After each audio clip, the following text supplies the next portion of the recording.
Hey everybody, welcome back to the Behind the Department episode with the Fire and Safety Services 2024 calendar project.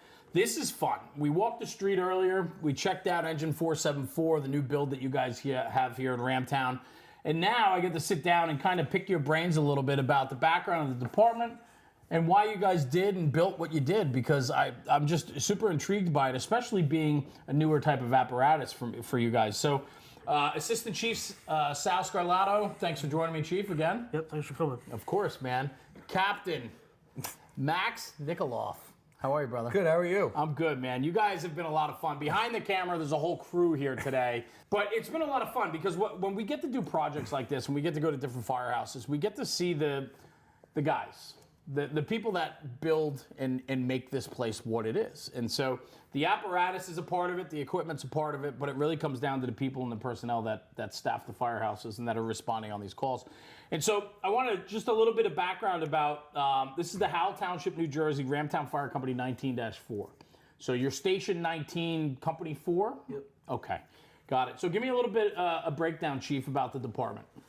So we're all volunteer department. We respond from home usually. We've been in service since 1948. We started as a little, fire truck in a garage around the corner, and Sure. ended up here. Yeah. So the firehouse pretty much always been here, except right down the street slightly, and then moved here. Actually, the Elks next door was the old firehouse. Okay. The garage doors are still up in the ceiling in there. Oh, that's cool. I love that history. Yeah. So yeah, we've been here a long time. When I think about it, right, I'm a North Jersey guy. This is Central New Jersey to me, right? A lot of people Yeah. don't think Central New Jersey exists. That's a back and forth. You think so? Yeah. I'll go with you on that. Where I'm headed with this is that I believe that since 1948 to today, there's been explosive growth in this section of New Jersey.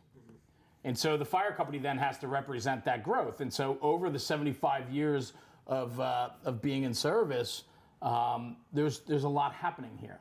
And the department has to react accordingly. So let's break it down a little bit. Give me a little bit of background about yourself, Chief. And I believe you're a legacy firefighter. Your father was a chief here? Yes, my dad's an ex-chief here.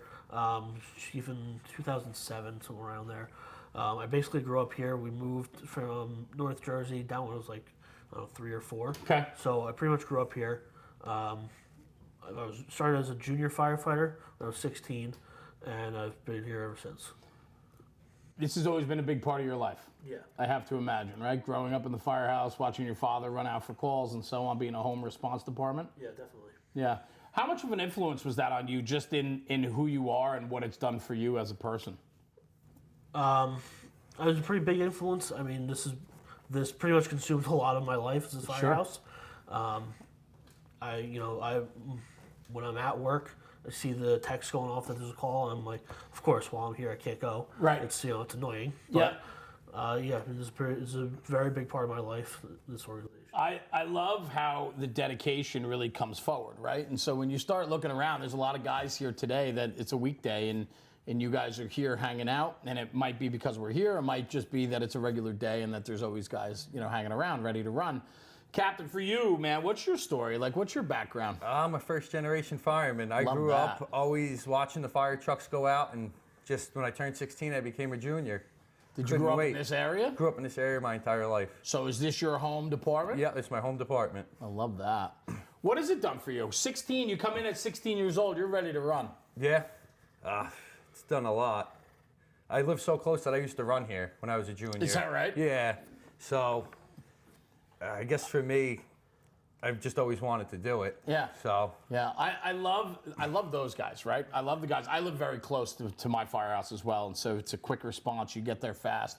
You got some time to get things in order before the trucks are running out the door, right? Yeah. So on, and it always seems like an eternity, right? Oh, that it does. Waiting, because I live so close now that I'm driving here, that it feels like forever. Like, who's coming? When are we going? Let's go. Let's go. I totally get that. Well, I love it. I mean, and then so coming up through the firehouse, then I'm sure it's done a lot for you. And now to take on the responsibility of captain, what's that like for you? It's definitely a change from being a fireman to going to captain. I almost have to step back and learn how to manage instead of always being the guy on the nozzle. Well, that's a big part of it, right? It's as we progress through our fire career, you always find that the next step it's a new learning curve, right? Yeah. Oh, it's definitely a hard learning curve for me. So let's talk volunteerism real quick. It's a home response department. I know you guys said you do about 500 runs a year here. Home response. So pagers are going off, the trumpets and sirens are going off, and you're coming down. You're getting the apparatus out the door. Downstairs, Chief, give me a little rundown. What do we have downstairs? So we have 3 engines now with 474. We have we have another Pierce engine. We have a rescue engine also downstairs, a ladder, tanker, and a couple other smaller utility vehicles. So when I think about it, then as soon as you throw a tanker into the mix, right? And I know it's a 4,000-gallon tanker downstairs. We don't have a reliable water system throughout the entire town, do we? No, there's quite a lot of places that still don't have hydrants all over the town. So we'll go, that runs second due in our district to any area where there's no hydrants, or we'll go all over the town or all over the state with it. We've been everywhere. We've been North Jersey, South Jersey, wherever they call us, we'll go. I get it. Cap, for you, I mean, you and I were laughing about it earlier, right? We love being on the nozzle. Yeah. Yet we don't like being on the nozzle when we don't have water. Yeah, that is true. that is big deal right there. I think what I'm getting at, right, and the reason why I bring that up is it comes to show what happens here in your district and how widely different it is. I mean, we're right here on a main road. We have strip malls right down the road, and then you go out into, literally the most, rural setting with farms and the forests and so on, right? Yeah. Yeah, I mean, not even 5 minutes down the road, we'll be in an area where there's no hydrants at all. Right. So it's a lot. Yeah. And so then I guess so all of that comes to where we are today with the build, right? So we're here doing the calendar shoot. It's the June profiled or featured apparatus, which is your engine 474, which is a Pierce build on an international commercial chassis, 4-wheel drive. It's really like a Type 3 engine. It's got 1250 GPM. You got a 300 GPM pump and roll capability on an auxiliary pump. You're carrying a hose. You got 750 gallons of water on board. And so this thing can be a structural engine, but it can also do wildland or brush firefighting as well. Yeah, that was the point of build. When we built it, we wanted to make sure it could do a little bit of everything. So it's generally not running out as the first due engine, but it can if we need to. If it's snowing out, we put in 4-wheel drive and get there a little bit faster than we would in a normal engine, knowing that the engine or the ladder is going to be right behind it, and we need more lighting, more tools, more ladders. That's just down the road, and we can use this to get a quick knockdown. Yeah. Cap, when it comes to the elements, right, and I know that was a big talking point for you guys, you do first responder out of here as well as all, any type of fire rescue calls as well, right? So, with that, when it comes to the inclement weather in New Jersey, we do get feet of snow, not just inches, right? Yeah, so there are snowstorms with a heavy load, as well as we're doing a lot more water rescue calls these days too. Yeah. Talk to me a little bit about the capacity of engine 474 with dealing with water and snow emergencies. So we have a pond down by our park that kids go ice skating on in the wintertime. Right. So it used to be on our old 8.6, the 550. We had all that on there, but when we got this one with the 4-wheel drive capabilities, we decided to put it on there because it would fit the build so we can get through the inclement weather and the snow and the mud. So accessibility, super important. Yeah, that it is. It's real important for that. And then, Chief, we talked about it earlier, you and I, and we talked about the sprawl. We talked about more and more development, and so on. And with that comes then that wildland interface, if you will. That years ago in New Jersey, we would have fires in the Pine Barrens, right, and then forest fires, if you will, but they were never on the scale that I think they are today. Right. And so I look at that and I think about, structural protection because of us encroaching into these wooded areas. The need for that engine downstairs is more prevalent than ever. Yeah, I mean, there's more and more developments popping up here every day. I mean, I remember just looking right across the street when that entire development wasn't even here. Right. So I used to actually ride my bike through there when they were building that to get here when I was a junior. So there's a lot of new developments going up. There's lots of trees still and woods that could potentially burn. So this truck really made sense for us for all the new developments. Yeah. They're going up all over. So let me ask this then. So it's a newer type of build. Before this, you had an F550 truck, right? That was dry, no water on board. When you guys went out to design the replacement for that, and you decided to do this with the current build, was there some resistance or pushback, or people looking at it going like, "What do we need that for?" And an educational piece that had to come in to really educate people about the necessity for a new build like that? A little bit. There wasn't a ton of pushback. Yeah. I think everyone pretty much got the idea that we needed something new. It's just something totally different, so it did take, a little bit of convincing, a little Yeah. bit of learning, but ultimately, people kind of saw the need for something like this. One of my favorite things to do is to educate. And a lot of times when we're looking at our fire districts or our first due districts and we're building apparatus that represents our needs for the community, a lot of times where we have to pivot and we're building a 20, 25-year purchase for a lot of times for like a volunteer organization, we have to look at what the future is going to be, not just where we are today. Yeah. And so looking at that engine downstairs, Cap, it has room to grow. Yeah, it definitely has a lot of room to grow with the houses that they're building with the setbacks and the long driveways. Like Yes. we have 2 or 3 driveways just in our first due response district that have driveways that are 1,500 to 2,000 feet long. Which is more than the 5-inch supply you're carrying in your bed. Yes. So for the driveways that you guys have in this district, you're going to have to relay pump up them. Yes, that we do. Yeah. Which is a big factor in some of our trainings that we do. Sure. With the 2 other engines that we have. But Yeah. it's just a part of what they're building now. And if you look at accessibility, then it's one thing to have a gravel or paved driveway at 2,000 feet going up into the home, but usually compounds like that or homes like that have large sprawling properties and it's surrounded by woodlands. Yes, that is definitely. And that is where I can see Engine 474 really come into play, where you can get that into somebody's backyard, into their front property, right? And provide that structural protection from an encroaching fire. Definitely a big piece of that truck. Yeah. Is that you can get it into backyards, around structures and neighborhoods, down like access roads, like utility roads and everything like that. The versatility is incredible, right? Because when I think about it and I look at structural protection for wildland firefighting, but it also could be a structural engine, meaning interior firefighting. It's got a 1250 GPM pump on it. It's got 750 gallons of water. You got 2-inch and 3/4 attack lines. You have a 2.5 pre-connected, and you got 2 bumper lines. Yeah. Or 2 booster lines, I should say. The thing's packing a tremendous punch in a small package. You could do a lot with it, even on a structural fire. Yeah, you can with that because of just the way it's set up, and I guess the way we went through it when we were building it. Yeah. With trying to fit everything that we needed in the rural areas on there. Yeah. So a great segue then, because what I'm always curious about is when people are building newer apparatus or something a little bit different than what you've had before, how do you know what you need? That's the fun question, right? So did you guys outsource the conversation, talk to departments that had similar apparatus, things like that? Yes, so one of the big ones we had come was Sayreville has a similar engine. I think that was also a fire and safety build. Right. They actually brought that engine down here. We took it out on the road, and it was we drove that, and we pretty much decided like this is it. This is what we wanted. Yeah. And we made our changes and went from there basically. When we're looking at different products, it's so important to do your homework. Yeah. Right? And so you talk to neighboring departments, you talk to other departments in different areas that might have something similar to what you're looking at or what you think you need. So I'm sure, though, once you looked at Sayreville's, you reined it in, dialed it in, and figured out we need this, we don't need this, this is important, this isn't important.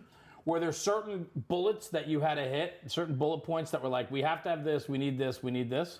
Yeah, so like I said, we never built a truck like this before, Right. so we kind of started with our regular Class A pumper and said, how do we reduce this down? So we said we don't want the generator. We don't need an onboard generator. We didn't put a foam cell on it. We just have buckets of foam up top. Right. So if we need it, we'll dump the foam into the tank. A lot of stuff like that, where it's normally on our Class A engine, we decided to take off because, like I said, this maybe will go out first for a fire, and if it does, either another engine or a ladder will be right behind it that has all that stuff anyway. Right. So there was a lot of removing things that we're used to in order to get the height down, the wheelbase down, and keep it as small as possible. So talking about that, the parameters, right? You're talking just over 26.5 feet overall, which is a short wheelbase, right? You have 10'5" on the overall height, I believe, the operational height, 10'5", right? Yeah. So this is a small package with a lot of opportunity with it. Yeah, that definitely is there. Just the amount of equipment that we fit on the truck. There's not a lot of custom fabrication that we put in. We did a little bit with some of the equipment that we knew was going to stay there, but there's a lot of just stuff sitting on a shelf. So as time changes or as the need changes, if we got a snowstorm coming in, there's the one cabinet that's filled with all just spare hose. We could take that hose off and maybe put Homatro tools on there and stuff like that, so we can make this our first due engine for everything for the night or whatever it needs to be. So I love that, right? So the versatility again, right, with a piece of equipment like that. Inclement weather is coming. You can design that truck for that response during that snowstorm or that rain, event. Right. And it can also act as just a spare engine. If one of them goes down out of service for a while, we can move that stuff onto 7.4 if we need it. Yeah. No, it's smart. It's smart. So what does the future look like? I mean, this is exciting. I mean, Ramtown Volunteer Fire Department, you guys are hungry. We're here today. You got a lot of guys hanging out. You're ready to run. The guys keep perking up every time the radio's going off. It's exciting. It's got to be an exciting time, but I'm sure membership and manpower is also, there's an interest in getting more. Of course. Volunteer fire department, there's always need for more members. So we could always use as much help as we can get. We have about 35 active members right now. Not a lot of them are really coming to calls during nights and during the day, but today's an unusual day. We do have a lot of people here. It's good. So it's good, but it's not normally like this. Normally we're you a lot guys of should people. You guys should do photo shoots every day, and then you'd be in good shape. Yeah, we'd be in real good shape then. Well, listen, it's the nature of the beast. I mean, I'm a volunteer fireman for almost 30 years myself, right? And it's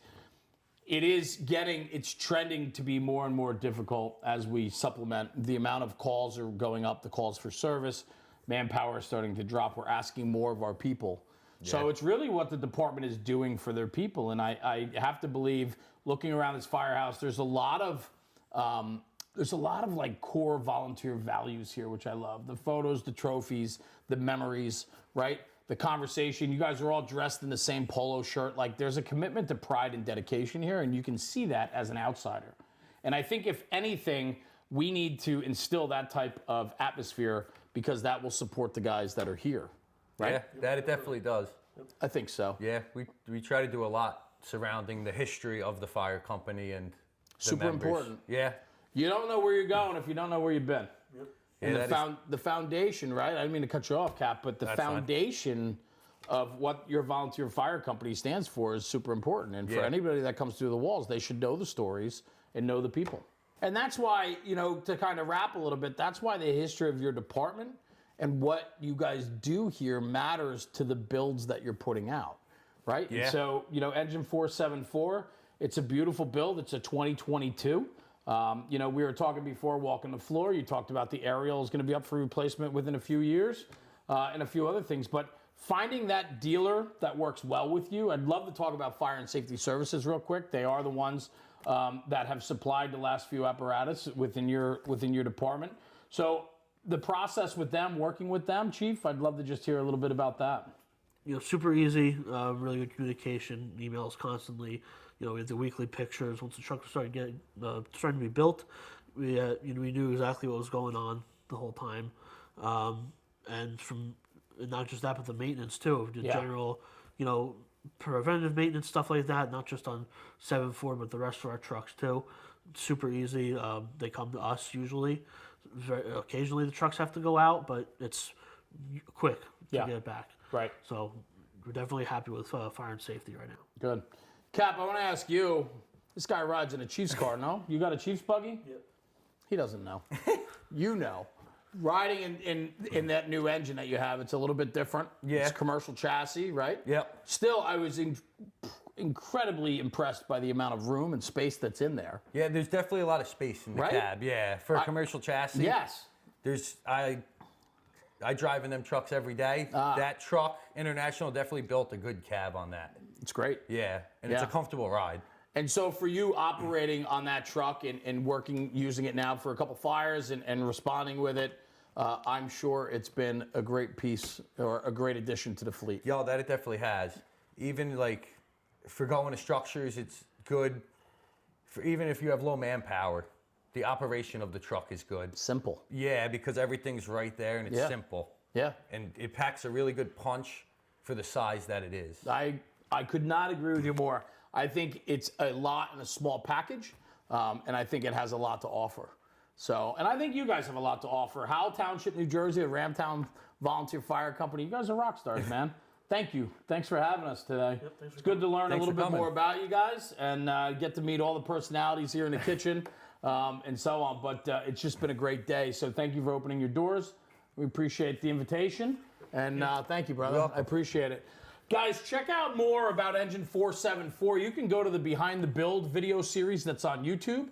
And you can also check out Fire and Safety Services website for the complete project on the 2024 calendar project. So anyway, we'll see you at the next one. This was the June feature, Ramtown Fire Company 19, station number 4 in Howell Township, New Jersey. And we'll see you back in July for the next one. Jeremy, National Fire Radio.